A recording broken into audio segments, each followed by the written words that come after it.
When my ranch was bulldozed for a golf course, I never imagined a snake sanctuary could be my wildest revenge. Then again, I've learned that chaos can breed community.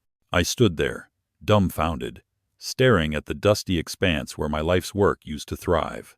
My barn, my sanctuary of tools and memories, was reduced to a sad little heap of splintered wood that might as well have been a pile of Lego bricks after one of my nephew's wild construction projects. And what was once a lush pasture for my cattle now sported manicured greens, ready for golfers, more interested in sipping mimosas than hearing the low moo of a dairy cow. Just as my mind reeled back in agony, Karen waltzed up, her tailored pencil skirt expertly navigating through the freshly laid sod like she was strutting the runway at a high-end Paris fashion show.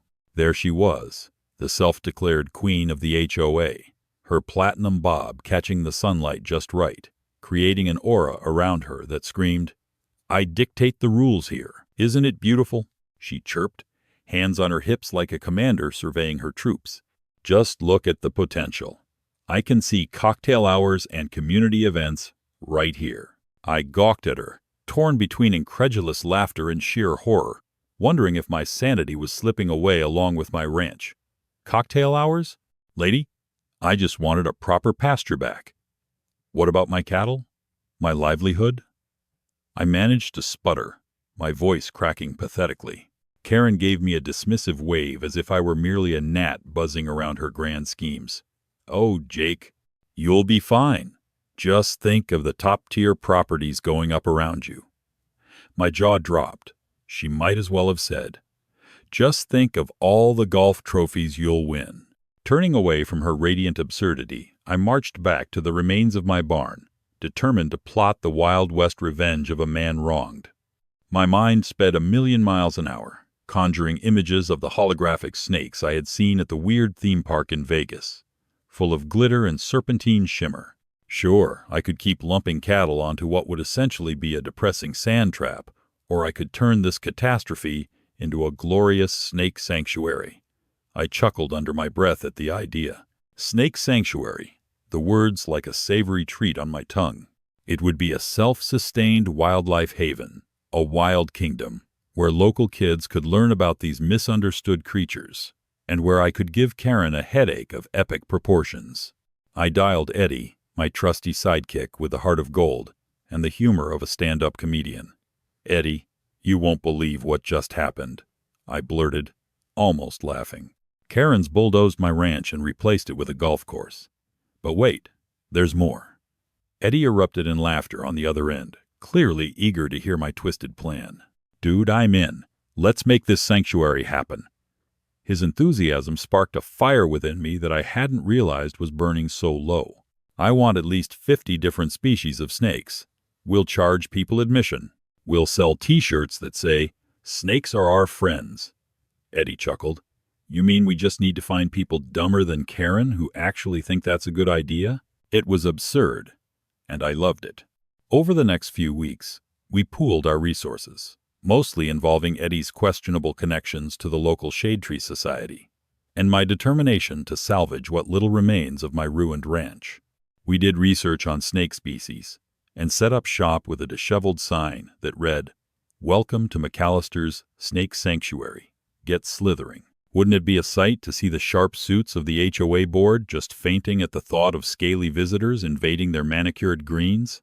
I could almost picture Karen's horrified expression as she witnessed children squealing with delight over the beauty of a brightly colored corn snake, while her golf buddies sprung back as if they'd seen a ghost. Then, the grand opening day arrived, and the anticipation tingled in the air like freshly popped popcorn. Kids dragged their parents, who appeared doing their best to suppress giggles at the ridiculously passionate banners we hung, a comical mixture of ranch and reptile festooned with bright colors. As I surveyed the chaos outside my newly dubbed sanctuary, I couldn't help but notice the look of utter disbelief on Karen's face when she turned up, clutching her cocktail and hanging on to the hope that it would somehow salvage the annihilation of my pasture. I shot her a cheeky grin, knowing that every snake coiled up in our display cages was a testament to the relentless spirit of a rancher fighting back against tyranny. As the sounds of squeals and laughter filled the air, I couldn't help but think, Who needs a golf course when you can pop a snake sanctuary? Wouldn't Karen just love that? Days passed, and every morning felt like Christmas as new snakes slithered into our sanctuary. One sunny Saturday, we had just welcomed a particularly flamboyant coral snake, and Eddie was on his knees setting up a display that lit up like a kid's birthday party. "Look at this beauty, Jake. It's practically a rainbow with a punch," he exclaimed, tapping the glass as if it were a Best Boy Award trophy on a Hollywood shelf. I chuckled, watching his dramatic gestures, but the hilarity was perfect. After all, who doesn't love a little flamboyance in a sanctuary full of serpents? It was beyond absurd, and we were giddy with the chaos unfolding. Heck, we could host fashion shows for snakes if we wanted. I snickered at the thought of Eddie whipping out a tape measure and plaid fabric to overlay on the snakes, in case any of them wanted to strut their stuff on the runway of our proud sanctuary. As the opening day approached, the tension thickened like molasses. Karen, with her ever-diligent glare, had begun sending warning letters from the HOA, claiming my sanctuary was detrimental to aesthetic appeal and property values. Oh, how I guffawed! I had no plans of being the villain in this comedy of errors. No, I was the hero in my own Wild West tale. Eddie and I busted our backs to make the sanctuary vibrant, decorating every corner with hedge trimming that made it look less like a wasteland and more like a sprawling landscape of adventure. Kids were buzzing with excitement, and the local news covered every ridiculous moment we had in preparing for the grand opening. Watch as kids bond with snakes because apparently loving reptiles is the best alternative to playing a round of golf. I joked in an interview, and the reporter nearly fell over laughing. Now came the best part, decorating the entrance. We chose bright colors and fluttering streamers, a near chamber of horrors extravaganza but with an unmistakable charm.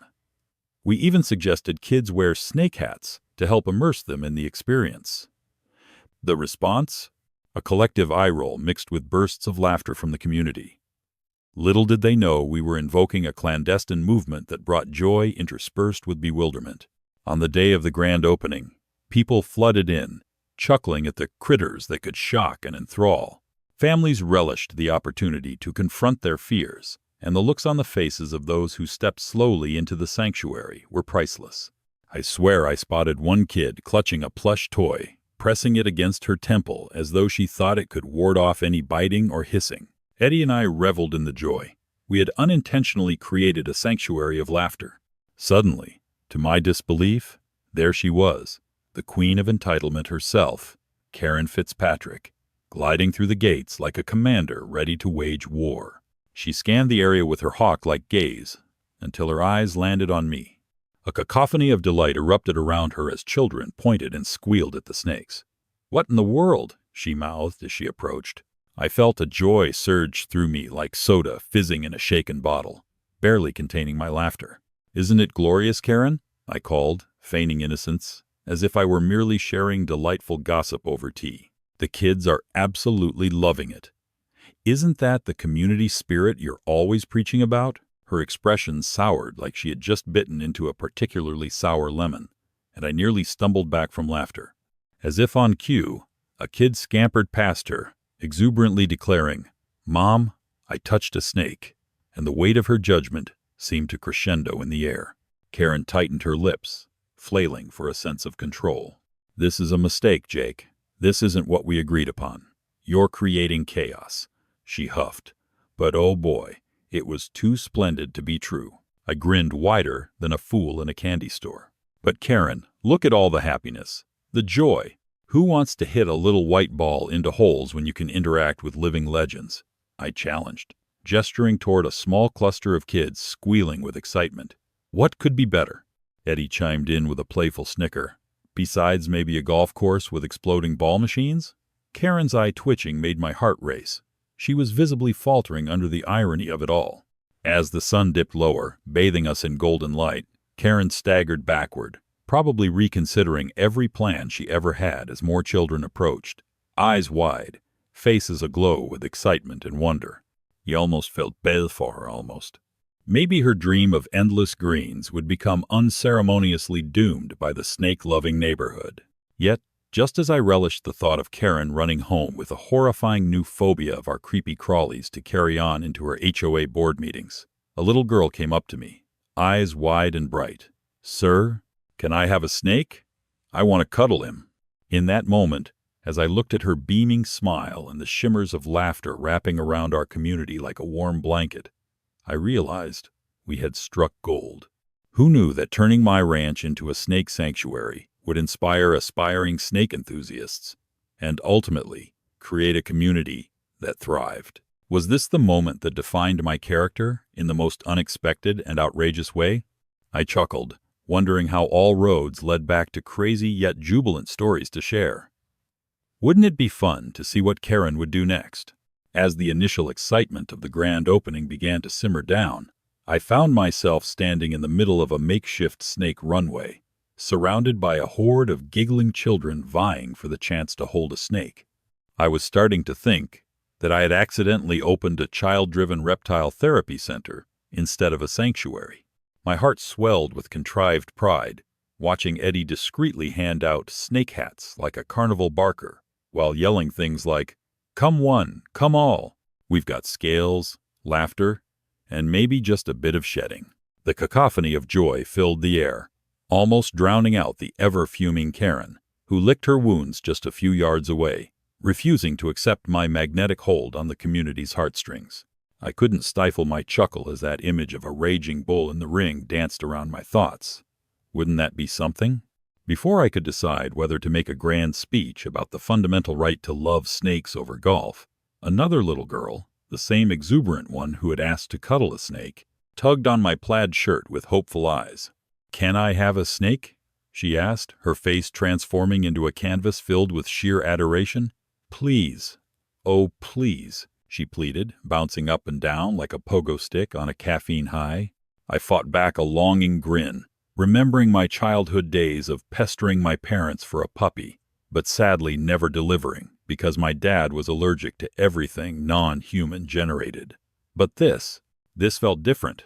This was the battle of your dreams, of fishing for those fertile connections that filled my heart to the brim. "Of course, sweetie. Just make sure to wash your hands afterward," I replied theatrically, pretending to spin a yarn about snake germs that made parents everywhere shiver in horror. Suddenly, out of nowhere, a game show-like energy erupted when Eddie geared up for what he called the Sneak a Snake Challenge. He was on fire with excitement, brandishing a huge cardboard check that read, "Free snake for the brave." Children shrieked and giggled, trying to decide which creepy crawler would earn them that illustrious token win. The laid-back Eddie, who had become the hype man of my anti-HOA front, declared, "First one to pet a snake gets to name it." Who's going to be our brave contestant? Little arms shot up like rockets, eager to dive into this surreal adventure that we unwittingly orchestrated. The madness of it all felt like a wild festival of absurdity, a combination of every child's dream party mixed with a slight dose of fear, and each shriek of joy was a nail in Karen's proverbial coffin as she huffed about the sanctity of lawns gone wrong. Minutes flew by, and just when I thought the chaos couldn't escalate any further, I spotted Karen edging closer to the grisly scene, where kids hugged snakes like teddy bears. Her eyes narrowed, and I could practically see the smoke billowing from her ears.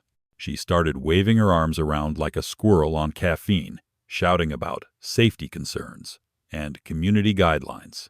I looked around and saw a small cluster of my neighbors smirking, desperately trying to suppress their laughter as Karen raged against the tide of community joy. "Oh, come on, Karen, lighten up. These kids are having the time of their lives," I trumpeted. "Besides, if you're so concerned about aesthetics, what's mislaid against a backdrop of happy kids? It's practically art." I struck a dramatic pose in front of an unsuspecting child clutching a bright green snake who looked particularly happy for a photobomb. In a twist of fate, just as Karen stared daggers through me, Eddie emerged from the cluster of giggling kids, wearing a serpent-shaped hat that resembled a horror movie. It had eyes popping out, and fangs that could swallow a child whole. "Look at me. I'm the very embodiment of your nightmares, Karen," he squeaked in a high-pitched, mock-villainous voice, pointing dramatically at her as if he was calling out a supervillain to battle. Laughter erupted all around us, echoing through the air like music festing in joyous rebellion. Karen's resolve cracked fractionally. She coughed, perhaps in disbelief or anger or both.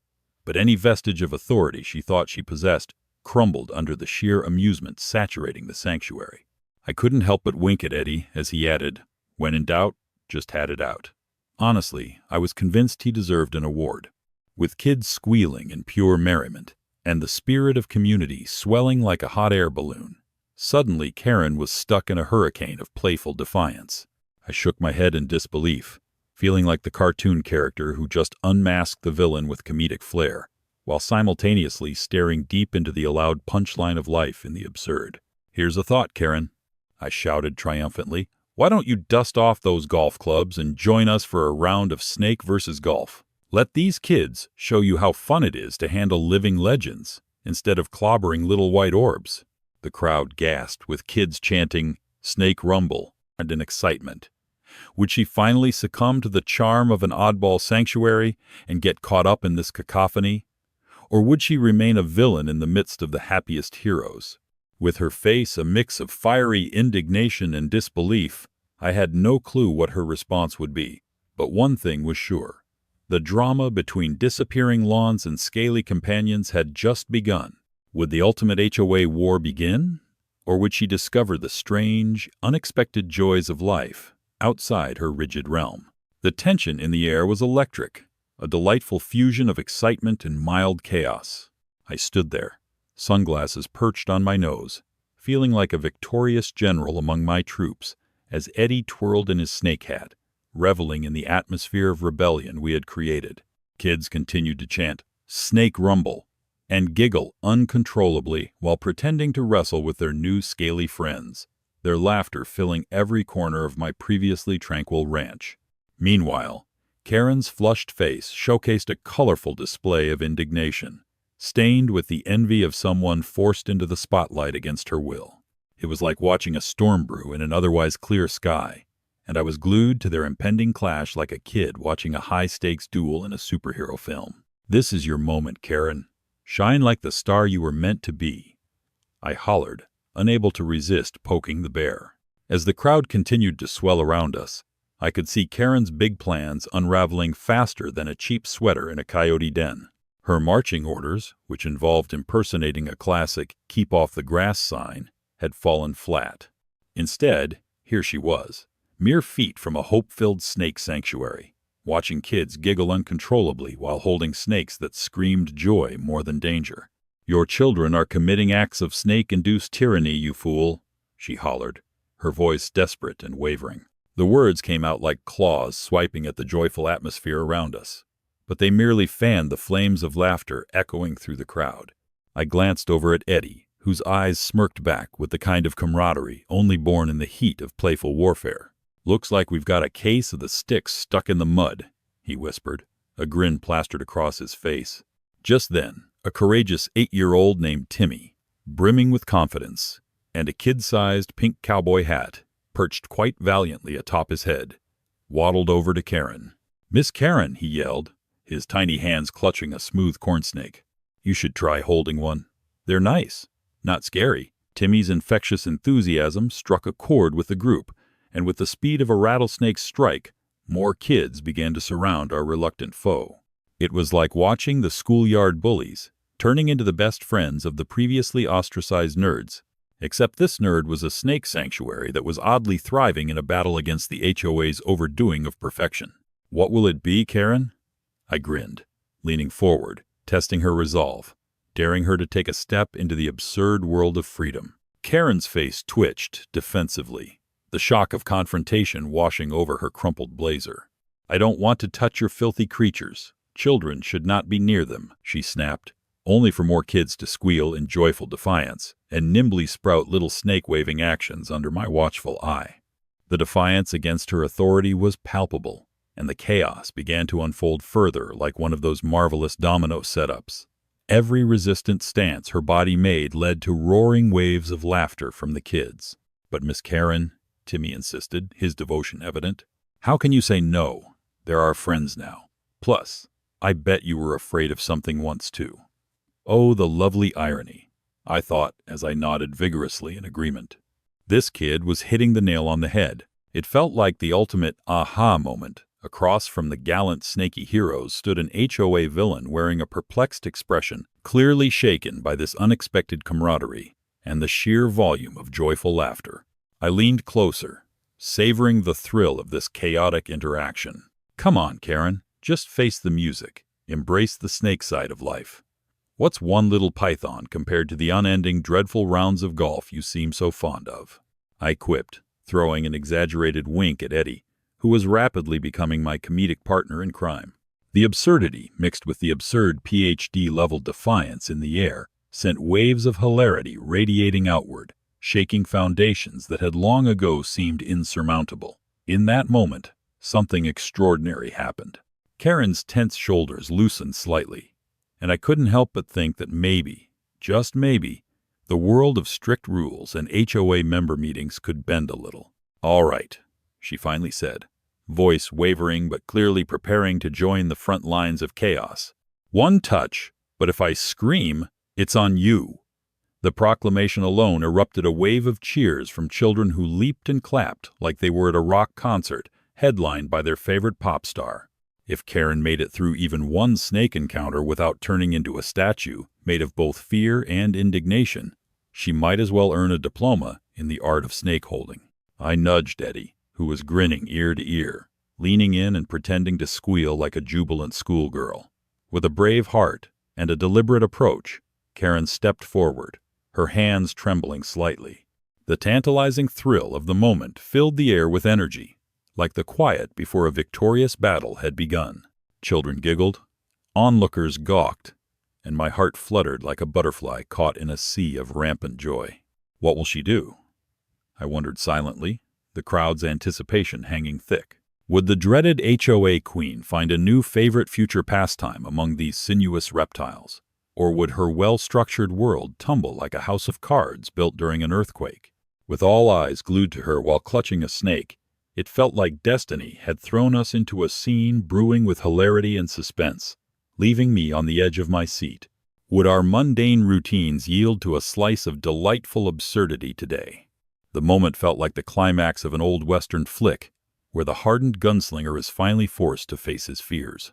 Karen, with her tailored blouse and posture that screamed CEO of control, was about to confront her greatest nemesis, a snake. She took the snake from one of the kids, and I swear it was as though she was cradling a live grenade. The tension in the air was so thick you could slice it like a worrywart's hairdo. Kids held their breath while adults munched on popcorn, transforming our spontaneous snake sanctuary into a veritable spectacle worthy of a Saturday night live performance. "Call the cameras, folks. First fear, now hilarity. This is Hollywood material," I yelled out, and Eddie almost dropped his drink in a fit of laughter. I mean, who wouldn't want to witness the HOA queen going toe-to-toe with a 5-foot-long boa constrictor? But Karen's nerves didn't fade, and I feared that it might take more coaxing than just observation. "Just remember, Karen," I teased, leaning over toward her. "It's all about the grip. You hold it like you're about to win the world's most intense tug-of-war competition. Take charge." She shot me a glare that could wilt flowers, but behind it there was a glimmer of something, perhaps a hint of curiosity, or dare I say, a flicker of rebelliousness. If she could hold it together and survive this exhilarating ordeal, maybe the entire HOA saga would evolve into a cautionary fable on the power of relaxation. This wasn't just about snakes now. It was a mixed bag of defiance against the suffocating nature of a homeowners association, and I cherished every second of it. Then, in a moment of pure comedic genius, Timmy, hero of the day with his infectious optimism, chimed in. "You know, Miss Karen, if you don't scream, they might all let you ride the next snake parade." The laughter erupted around us. People doubled over, wheezing with glee. Karen's lips knit into a tight line, but a shadow of a smile tried to break free, like a stubborn sapling pushing through concrete. I couldn't help but think how little moments like these, the spontaneous burst of laughter, the dare, the fear-faced, mattered more than maintaining Karen's perfect lawn or orderly meetings. The world didn't revolve around golf courses and meticulously appointed gardens. No, it stopped to celebrate joyful insanity, As the hilarity surged around us like a wave, Karen took her first tentative step closer to the slithering creature in her hands. It was comical and glorious. She looked like someone walking through a minefield, eyes wide, body tense, clutching that snake like it was her piano's surface, and she couldn't let a single dust particle on it. "Come on, Karen. Grab it like you're about to launch it into a new golf course project," I egged, trying to keep the momentum rolling. The kids started chanting again. "Karen, Karen, Karen." At this point, the tiny 8-year-old legends that framed our comical escapade were summoning sheer unpredictability, and you could see a small revolution bubbling beneath the surface. Suddenly, in a surprising turn of events, Karen exhaled, a slow and deliberate breath that felt almost like an opera buildup. Shockingly, she began to muster courage. Her grip tightened, and with a half-hearted "let's get this over with" expression, she lifted the boa just slightly higher. The kids roared like the audience during a gladiatorial bout, and the energy spiraled through the air, curling and dancing with wild anticipation. I felt like a crazed ringmaster orchestrating the funhouse's most unexpected show. "You're a natural, Karen. Perhaps your next career should involve snake charming. Who needs a golf club when you can have a snake club?" I couldn't help myself. I was on a roll. And just when it seemed like everything was reaching a peak of lovable chaos, something unthinkably funny happened. Mid-lift, Karen's expression twisted into a gag reflex, and before any of us could process it, she squealed, a high-pitched note that surprised even herself. The once proud HOA chief became the talk of the town as laughter erupted like fireworks. Her buttoned-up demeanor fell apart, replaced with something resembling pure hilarity as she held the snake in one hand, fully embraced in the absurdity of the moment. "I'm never going to live this down," she exclaimed between fits of laughter, the crowd surging forward, and just like that, the great Karen and the boa encounter transformed her from villain to hero of the unexpected. As the sun began to dip below the horizon, casting a golden hue on our little sanctuary, I marveled at the transformation taking place. Karen was no longer just the pesky HOA queen with grand visions for forced conformity. She became the quirky sergeant in this battleground of freedom and laughter. The kids trooped around her.